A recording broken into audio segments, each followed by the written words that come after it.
guys! Welcome back to my channel. So it's me, Alain Media 8. So nandito ako ngayon guys sa Goyam Island, Siargao. So yan, on vacation kasi ako ngayon guys. So nag-tour island ako ngayon today with my Salingan ecosystem and then my pamangkin. So ayan guys, so nandito kami sa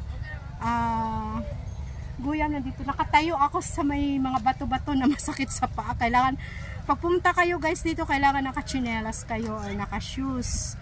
Yun, kasi delikado, masusugatan kayo. So ito yung ano niya guys, view niya. Ito yung Goyam Island. Yan.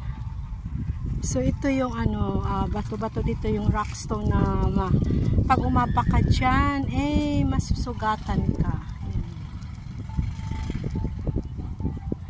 Yung mga sinasabi kong bato-bato na lalakaran nyo, ayan, wala siyang water dito, as in dry na dry siya. Ayan. Ayan. So ayan yung mga boat, yung iba umalis na, dami naliligo dito, pero hindi ako dito maliligo. Doon ako sa Naked Island. So ayan si Salingan nandoon. Actually guys, ang Goyam Island is more on ano lang siya, sa loob mayroon restaurant, pero puro mga nyog. Maliit lang siya na island. As in, maliit lang talaga siya. So, yan guys.